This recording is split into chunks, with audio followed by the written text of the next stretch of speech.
All right, guys, it's Kevin Yates here, yatesperformancetraining.net. We are back this month, February. This is a month where we're talking each month about one of the key kind of principles and things that we need to be taking care of in order to get the results we want from our fitness program. So, it's tough when you either aren't seeing changes that you want to see, if your body has changed and then you got stuck, or, you're just not seeing results fast enough. A lot of times we get into this mindset where we start thinking like we have to do more workouts, work out harder, work out longer, work out more frequently, more often, or we got to eat less. And it gets to be a real dangerous path when you go down that way. You start overworking your body, you start breaking your body down, you can't recover right, you're not getting enough food in your body to see the results, metabolism starts to crash, and it's almost like you're just working harder and harder, hating every minute of it because it's a struggle, and not really seeing the results you want. So, that's why diets and all this, crazy extreme workouts and things like that, they're very short-lived. People can't maintain any results they get off them. So rather than going down that roller coaster, the way that you want to look at things is, instead of doing all that stuff, is making sure you got the right environment inside here, because when you got the right environment inside you going on, everything's working right, your organs are working right, your body can detox properly, you've got, things like we're talking about today, your thyroid working right. When those things are running the right way, digestive system's running, your body's not going to hold on to excess weight and body fat and all that stuff. You'll get leaner faster, you will drop the pounds, all that stuff you want to do, but you got to have the right environment inside. And this is something that we're not really told. We keep being told about eat less, move more, and it's a bunch of crap, because none of that stuff matters if things inside aren't working right. So last month, I talked to you about detox, about liver detox. And the liver is the place to start, because even if your thyroid's not working right, if your liver's not working right, then your thyroid's not going to work right. So, it's kind of a cause and effect relationship here. You're going to have trouble fixing a thyroid issue if your liver's not working right. So go back to that video, the liver detox video I did. Start there before you go into here. Now, for those of you who worked, what I was talking about, worked some of the strategies in the liver detox, this is where we go. So we're going to talk a little bit about, what the thyroid does, why it's important to you, why should you even listen to this video, and some of the key things that will suppress your thyroid and basically keep it from doing its job the way it's supposed to, and keep you from getting the results you want. And then we'll work some strategies about what to do about it. So sit back, relax. This is going to be, I can't cover all the information, in like the YouTube, world now, where everybody wants all the information in like 90 seconds. Hey, if you want that, there's plenty of other videos, I guess. You can breeze through them. But if you really want to get results and you're serious about it, stay tuned. Watch this one. Listen to what I have to say, because I guarantee if you're willing to invest the time to learn what I'm going to teach you here, it will be time well spent. So this will really open your eyes. So kick back, relax a little bit. Make sure you watch this when you're not pressed for time. If you're pressed for time, put this away till later, when you can really stop and you can focus and really absorb the information I'm going to share with you. So with the thyroid, basically, let's talk about what thyroid is. Why is this important? The thyroid's a little gland, small gland that sits right around the Adam's apple there. And basically it produces thyroid hormones that help to regulate metabolism. So if your thyroid's working really well, then you get leaner, easier, you don't hold on to a lot of excess weight and body fat and things like that. Your metabolism burns a lot of energy, basically. So the problems that we have are when the thyroid's being suppressed, and then things aren't working right, and so that's where we get into problems with the body weight and all that stuff.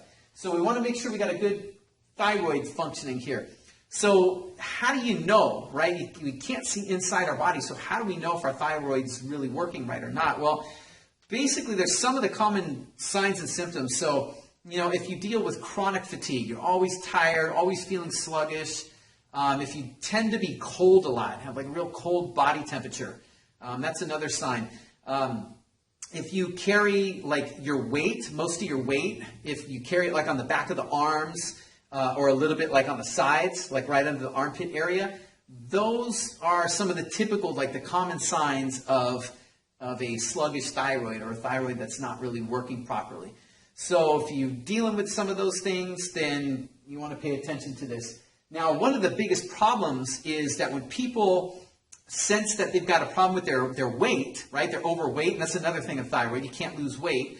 Then they go to the doctor, they get it tested out, and the doctor will put them on thyroid medication. Well, here's the thing. A lot of times the thyroid medication doesn't really work because the problem isn't with the thyroid. So this is something that, the doctors don't really look enough at and tell you about, that the thyroid could be not working because of other things going on inside your body that are affecting it. And I'm going to talk about what some of those things are. So if you're dealing with a suppressed or a sluggish thyroid, we can look at some of the factors that might be contributing to it, and then you can start thinking, either that applies to me or maybe that one does, and then you'll know what areas to look and how to deal with it, right? Beats medication. Okay, so the things that affect thyroid, basically, I know it's going to be tough seeing the bottom of the board here, but we're looking down here. Now, we got a lot of things up here, if you can see, like all of these things in here.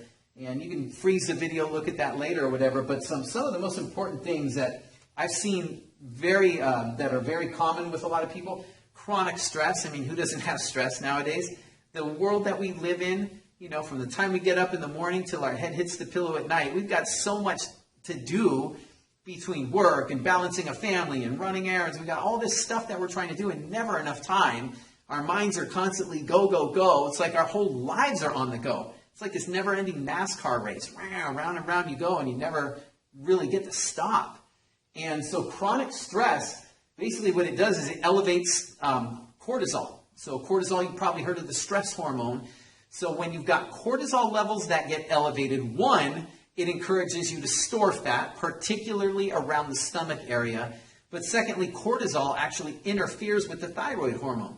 So you could have normal levels of thyroid hormone, but it doesn't mean that it's working, because if your stress levels are sky high and you got too much cortisol, it's going to actually inhibit the thyroid. So it stops it from getting to the cells of your body, and that's what messes up, slows metabolism down, and keeps things from working.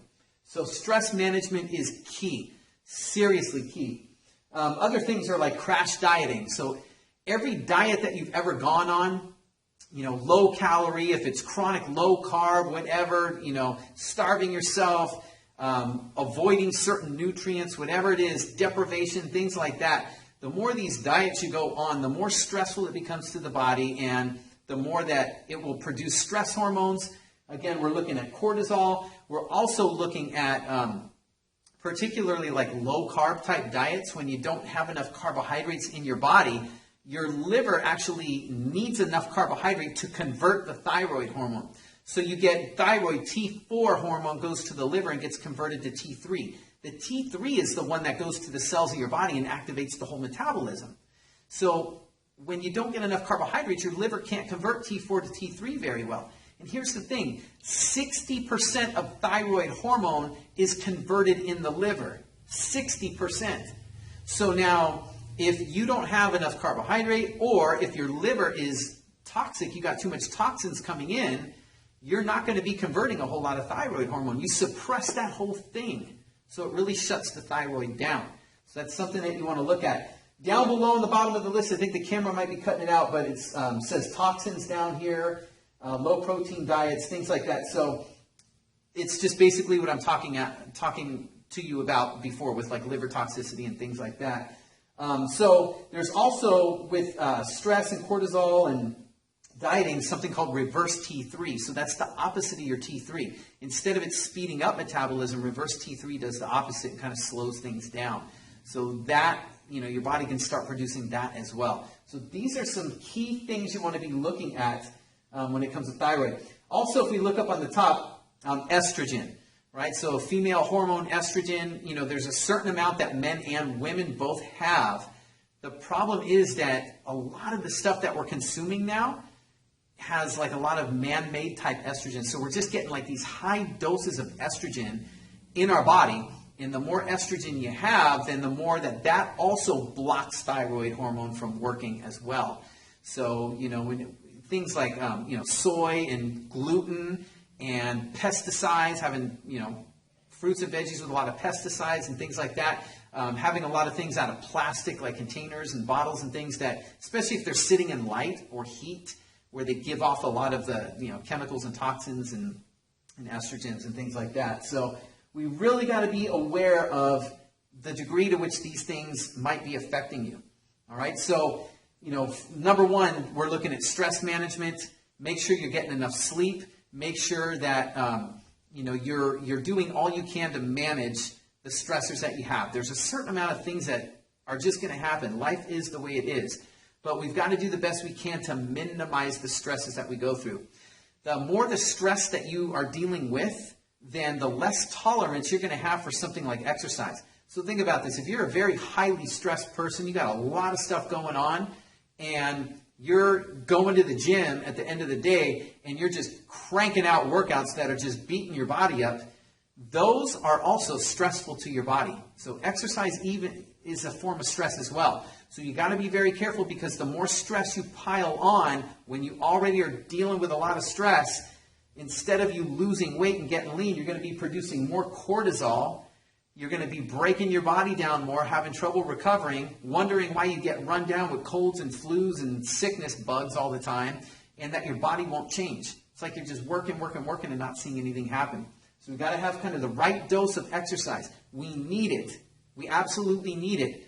But it's a double-edged sword. If we don't get enough, we don't see changes. If we get too much, we don't see changes. So there's got to be a balance that happens in there. All right? The less stress that you're dealing with, then the more tolerance you'll have for exercise. That's when you can kind of ramp things up. So again, stress management is key. Sleep is part of that, and also nutrition affects stress, because whatever we put into our digestive system affects the brain. They are actually linked through a nerve. So if there's something bothering the digestive system, it changes hormonally what things are going on, neurotransmitters, everything that goes on, communication into the brain, and it changes not only how we feel, but how we think, how we act and behave. Things like that is all regulated. Nutrition has a huge influence on that. So if you are not eating the right foods for your body, you can be dealing with issues like anxiety and a lot of stress and a lot of thinking, waking up in the middle of the night with all these thoughts, and you can't shut things down.